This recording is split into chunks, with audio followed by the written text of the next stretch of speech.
Hi everyone, welcome to another evening of Survivor Stories. I have one of the sweetest, kindest, amazing person in the world with me tonight. It's Lyndsay Christian. She's a multimedia maven and now a founder of Survivor, a breast cancer wellness and awareness platform.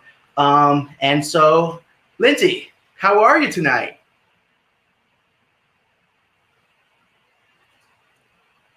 Sorry, I put you on mute. How are you tonight? I'm doing so well, blessed and highly favored. Blessed and highly favored. I'm so glad to have you here. I haven't seen you in such a long time. I don't even remember the last time I saw you. We were at some networking event. That's when I would always see you in the city. Some networking event. Exactly. When I wasn't a hermit, I would see a welcome face, and it was always Lyndsay. And I was like, it was just so nice to see you wherever I was, wherever we were in New York City. Yes, so I always see you too. And things have changed dramatically, not just, with coronavirus, but in your health. Let's talk about your health tonight. Can you tell us your story of breast cancer and your journey to survival?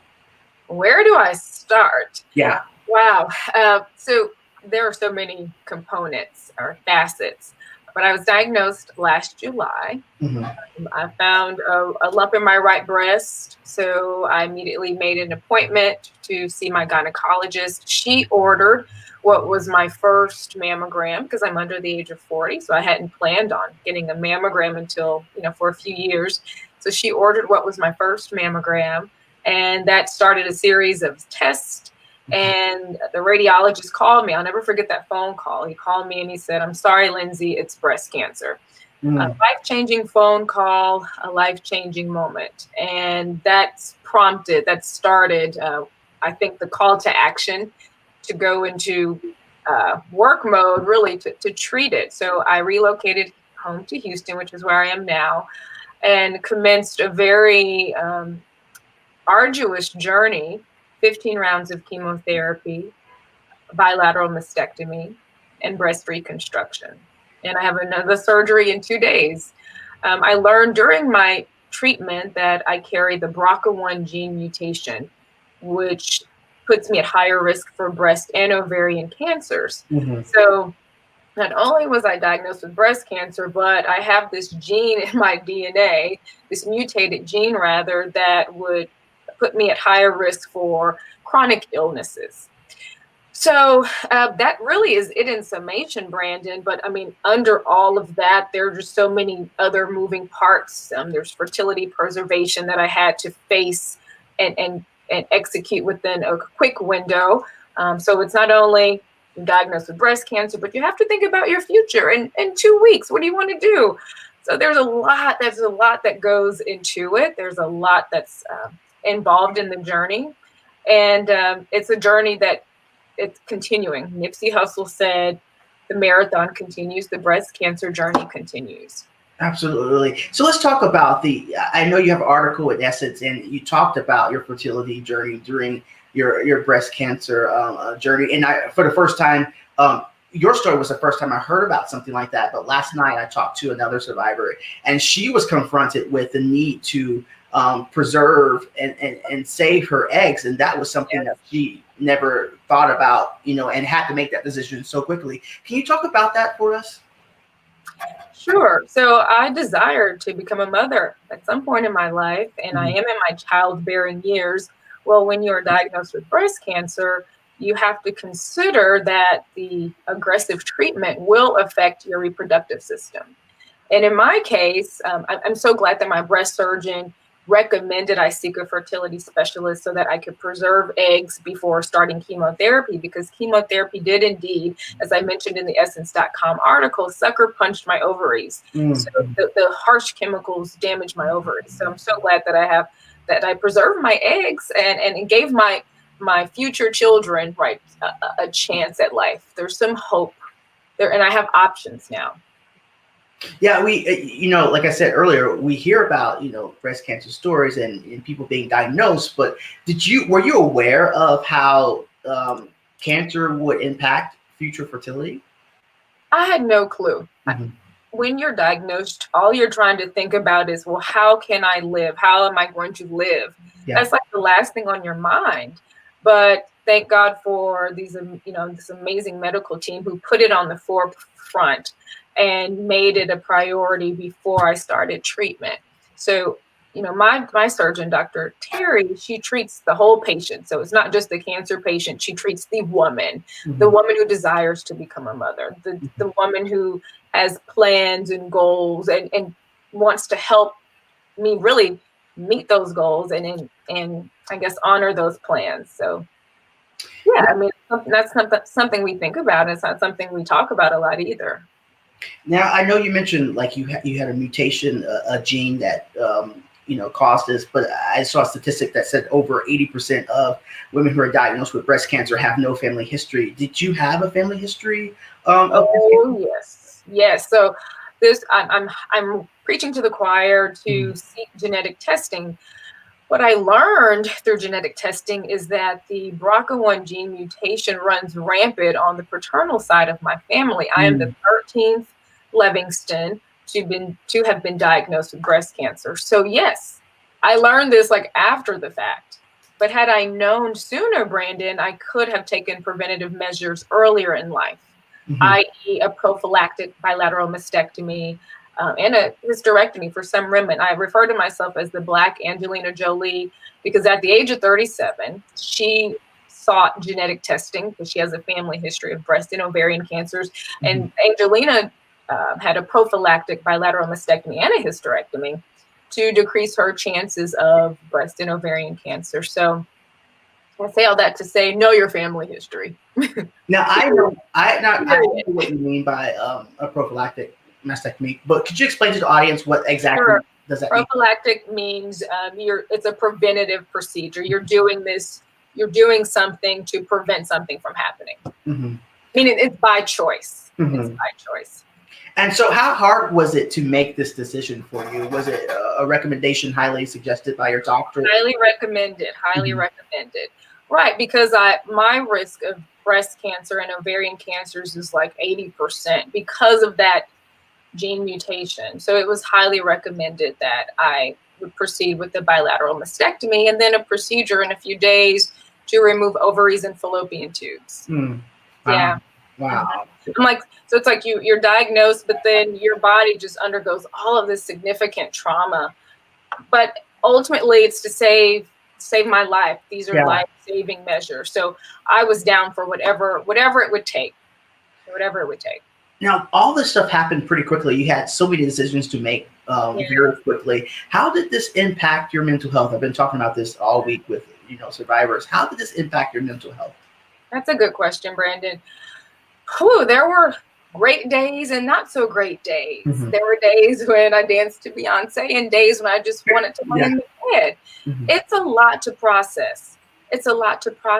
And I now seek the support and the help of a therapist who really is just a godsend and a blessing to help me process the emotions. I highly recommend that our sisters and brothers would seek mental therapy, professional therapy, psychologists to help us process. It will help us. It helps us to think clearly, to really own our emotions and to embrace our emotions. So I wish I had sought therapy sooner in my treatment, but everything happens for a reason. So now on the back end, as I'm in the reflective stage and restorative phase of my journey, therapy has been very helpful. Very helpful. Yeah. And I'm sure the support you have, I know in your Essence article, you talk about your mom being like sort of like a nurse for you. What was the reaction and, response to this life-changing event? She is such a rock and, such a strong woman. Yeah. The epitome of a strong Black woman. But she went into full mom mode. She didn't sulk or cry. Her focus was to make sure her only child, me, was well taken care of, and that I had the support I needed to power through what I mentioned was an arduous, a rigorous, a hard journey. But here's the thing. It's like, I am a survivor, surthriver. But what most people don't realize is that we have co-survivors, co-surthrivers, because just as much as we're going through it, so are our loved ones and our family members. I was going to bring that fact up. You're going through a transition, and your friends and family, and the people who love and care about you, are also going through an adjustment. Right. And so a lot of times we don't think about those adjustments that have to be made, even though you're not directly impacted by the diagnosis. One thing I have to remember is, just as I'm processing it, so is my village. My village is processing it, and I have to be mindful not to be selfish. Like, it's not all about me, but to be mindful that they need some time to adjust and process as well. So I think that's important that we as breast cancer survivors, we keep in mind, or anyone going through his or her own health journey, that we have to allow some grace, allow that time and space for others to process and support the way they know how, the best way they know how, and just accept, that positive love and energy. And through this journey, you thought it would be great to create an organization to help others, in their wellness and awareness. And so you created Surthriver platform. Can you tell us a little more about that? I learned so much, Brandon, during my journey. Not that I know enough to become a medical professional, but I learned so much about resources and processes and bodies. I mean, I learned so much, and I thought it would be selfish of me not to share, to inform, inspire, and empower women through the Surthriver platform, raising awareness around breast cancer and wellness beyond the month of October. So I'll be doing that, and I'm doing that through content, collaboration, conversation like the one you and I are having, because it's important that we keep it on the forefront. We keep it on the top of mind. It's not just during the month of October that we should consider breast cancer and breast health and wellness, but it's a year-round mindset that we should all really focus in on and really work to elevate the conversation. You can tell I'm in New York City. There's all the sirens happening, and then of course, it wouldn't be New York City without sirens. Yeah, that's just part of the background. Now, before your own personal journey with breast cancer, were there anything that you learned now that you didn't know before, and that you're using to help others? Know your family history, because I hadn't talked about mine, at least on the paternal side of my family. So know your family history. If you have a family history of cancer, to young women, seek mammogram support, and schedule your diagnostic testing. And men too. I actually talked to Dr. Matthew Knowles yesterday. Yeah. And we were talking about his diagnosis. He and I were diagnosed within the same month. And he said that 1% of men there's 1% chance that men can be diagnosed with breast cancer, or as he calls it, male chest cancer. Yes. So men and women should be proactive in testing and going to the doctor, scheduling your annual exams, and just continuing the conversation beyond the month of October. It's all about education. It's all about knowing the information and knowing too that you are not alone. No one's alone in this. That's what I want people to know as I continue to do the work through Surthriver. I think that's amazing.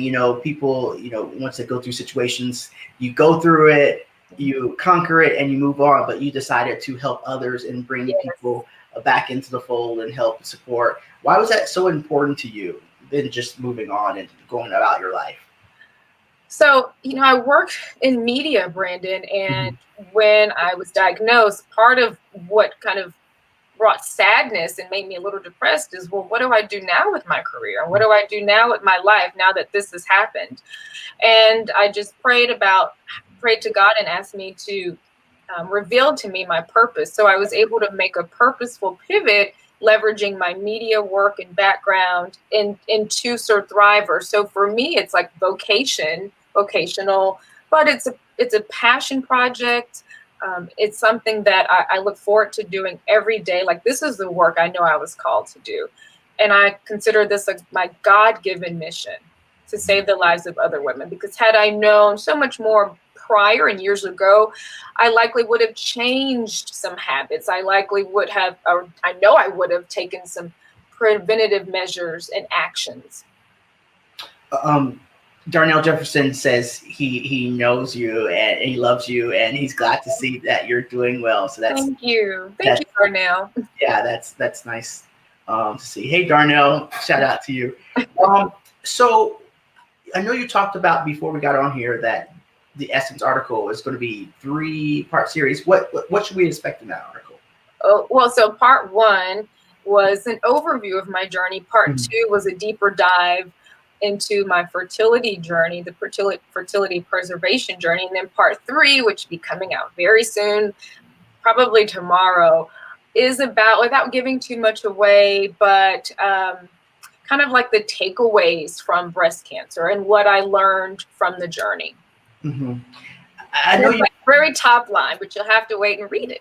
Yes, I will read it. And I'll get back to you on what I thought about it. You created this community. What are people saying about this? And people who have gone through the same experience, what are they saying?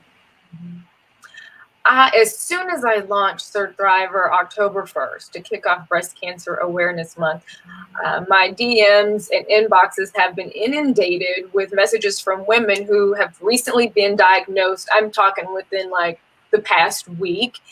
Women who are seeking support, like, what do I need to do? How do I prepare for chemo? Some women are just saying, thank you for this platform. I feel like I'm not alone in this. I didn't realize how it would be received in the community. And to know that women are grateful for support systems and communities and platforms like this, just to feel like I'm holding their hand, that means the world to me. But it's been nothing but positive response. And Brandon, as I mentioned earlier, I know this is my God-given mission and assignment. I'm just doing his work. And you're doing a great job in just at the very beginning. COVID, let's talk about the coronavirus and the impact of your journey. I know you said you have surgery coming up. How has COVID impacted your wellness? So, it really hasn't. I had a minor procedure right when COVID hit. It really hit hard here in Houston.